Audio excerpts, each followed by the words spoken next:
further questions, Pratt? We are on the afternoon break in the questioning of David Veness at the undercover policing inquiry. David Veness was the Assistant Commissioner of Special Operations for the Metropolitan Police between 1994 and 2005. For the majority of the day and for the majority of the last little session, he has claimed not to be able to recall any details of anything pretty much at all. However, in the last little section, we have finally got to him actually remembering some things, which are generally related to details around the SDS annual reports and his role on the steering committee of the National Public Order Intelligence Unit. He's also made a few recommendations. We're just on the break now before we find out there's any Rule 10s for any further questions. I'm joined by Evelyn Lubbers of the Undercover Research Group. What do you made of what he had to say?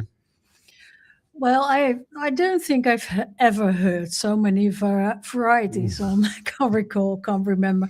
He heard himself talk. At a certain point, he started to find other sentences, but that's not the main importance. He claims not to remember anything about the litigation of Peter Francis and HN 123 against the Metropolitan Police, which was, of course, a major.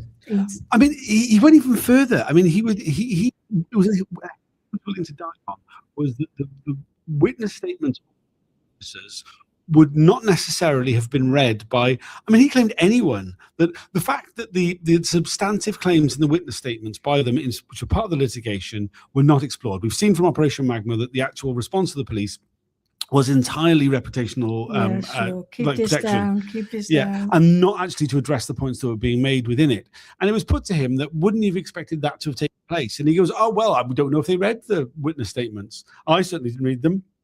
And if anybody read them, perhaps they wouldn't have been in any position to respond to them. I don't think it follows that anybody ever actually read them. And it was just this absolute unwillingness to concede anything on that point, which, I mean, to me, just sounded incredibly guilty. I mean, it sounds like he knew full well the entire process, and they didn't want to respond to the content of those witness statements. It is, of course, incredible, but the first time undercover officers go as far as to take the Met to court over welfare issues, over mental health issues, over even racism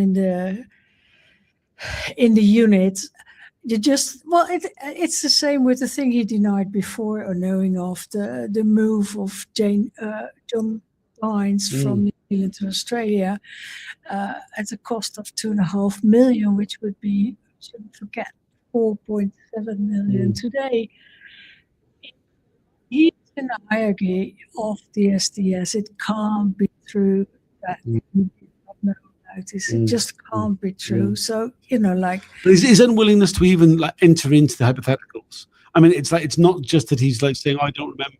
It's like, so, well, if you did know, if we take consideration that if we leave that point to one side, what would you say is that he will not have it. He is not having it at all. If I would have known, maybe. He didn't say that.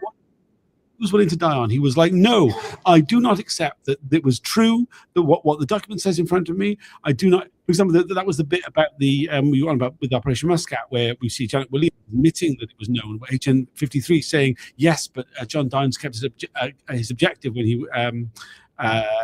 was having sex with Helen Steele. He's like, I don't accept that that's true. And he's like, well, it's in front of you. And he's like, well, I wouldn't expect you to brief me on it because I don't believe that that's true. And he's like, yeah, but if we accept that what's in the paper is true, would you expect to be briefed on it? Well, in that, he just really unwilling. It's very difficult to listen to. Well, it's that double layer. It's that double layer of not recalling, but also being incredibly defensive on any form of hypotheticals, which suggests that he does recall. He knows full well. Of course. Do you know what I mean? It's so ridiculous. And he was even asked, David Barr went pretty far, saying like, okay, about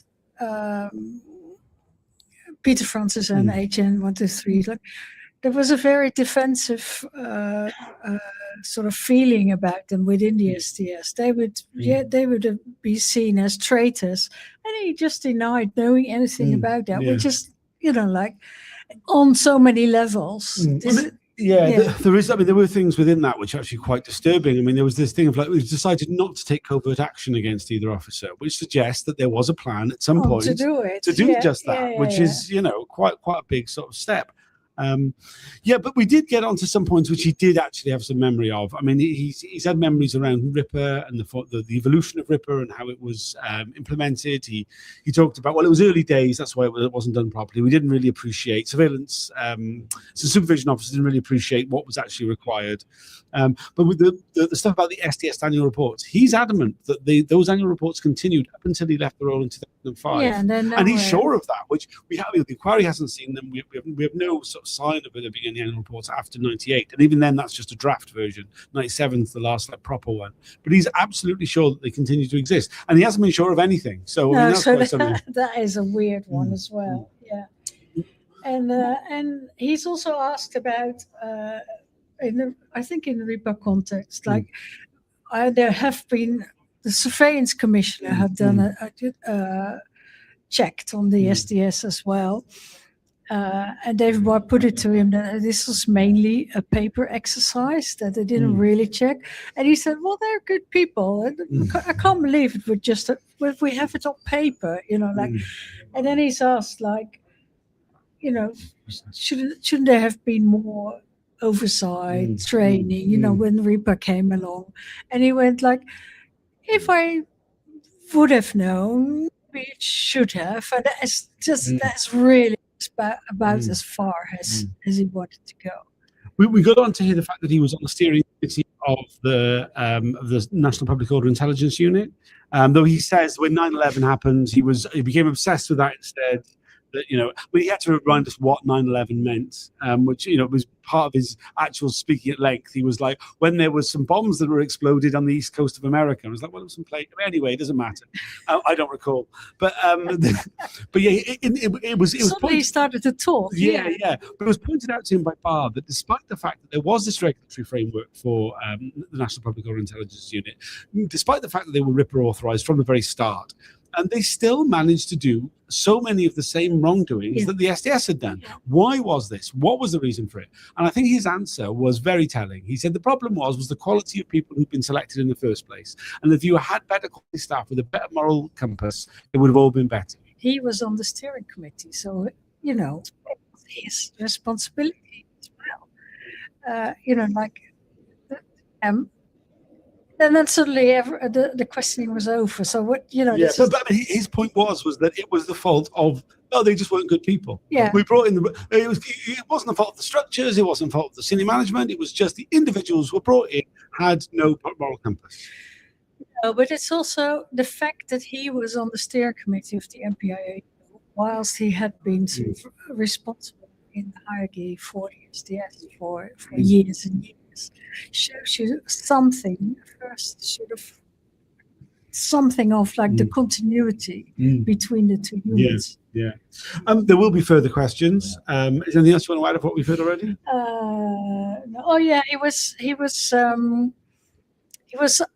offered the opportunity to say that the entire way the SDS and the management dealt legal steps that an agent 123 took against the man, that the way they dealt with it was all part of a major cover-up. And he says, no, I'm sure it wasn't. Although he can't recall anything about it, he's sure that it wasn't a cover-up. That kind of sums up the entire day. It really does. Giving evidence. And we've had some comments here from Chris Coomer. I'm just impressed that you've all managed not to scream such things in the room. I suspect I shouldn't drop by. Yeah, it is very frustrating. I mean, I think the fact that the witness is joining us by video link makes it even more sort of like, I think there would be more like audible reactions from the public gallery if he was in the room. I also think he would have got a lot more embarrassed by his answers if he'd been in the room. Another one from Kathleen Quinn. He's getting a bit annoyed now. Yes, I mean, I think he has gotten redder and redder throughout the day. Though he does have little chuckles to himself every so often. Whenever he's like he realizes he's getting away with it. At certain questions, he's like, "Oh, I've got an answer for this," and he gets all pleased. Another comment here from Chris Cooper again. Love that he thinks we might not remember 9/11 because if we did, we wouldn't question them. Yeah, quite. Yeah, it does feel very much like it. There will be further questions for him. I don't know how long those will be, how many there'll be. David Barr tends not to ask too many Rule 10s. I think he always of the belief that he's covered everything. Certainly, we had one section where, when we got to the annual reports, where he went, I could take you through them and ask you to speak to certain topics, but I'm getting the impression from your answers you accept that you should have done more, and that you, and I mean, essentially, and the other point which he didn't say was, and you'll claim that you don't remember the detail anyway. Yeah, well, he started his question with something like, I suspect I already know what the answer is going to be, but I must ask anyway, which is like, and then you see, if you talk about little chuckle, David Barr.